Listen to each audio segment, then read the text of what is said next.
સમાચાર સામે આવી રહ્યા છે। ગાંધીનગરમાં દુષ્કર્મના આરોપીનું એન્કાઉન્ટર કરાયું છે। આરોપી ભાગવા જતા પોલીસે પગમાં ગોળી મારી છે।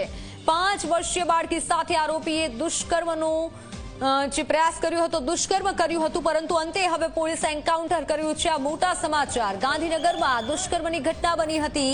5 વર્ષીય બાળકી સાથે દુષ્કર્મ આચરાયું હતું, પરંતુ હાલ જે વિગત સામે આવી છે, આરોપીની रिकन्स्ट्रक्शन માટે પોલીસ આરોપીને લઈ ગઈ હતી અને તે સમયે એન્કાઉન્ટર કરાયું છે। આરોપીનું ગાંધીનગરના દુષ્કર્મના આરોપીનું એન્કાઉન્ટર કરાયું છે। આરોપી ભાગવા જતા પોલીસે પગમાં ગોળી મારી છે।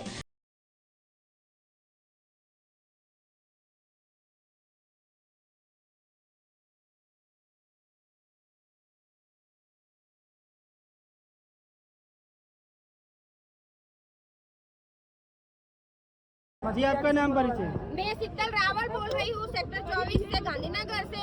वो इंसान है, उसको पूरे गांधीनगर में उसका वरघोड़ा निकलना चाहिए और इसको सजा, कायदे से सजा, उसको फांसी की सजा मिलनी चाहिए, तभी हमको न्याय मिलेगा।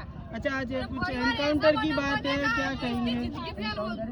वो एनकाउंटर हमने देखा नहीं है, उसको कहाँ गोली मारी है, कहाँ नहीं मारी है, वो हमको पता नहीं। हम दूर खड़े थे, हमने देख नहीं पाया। और उसकी पूरी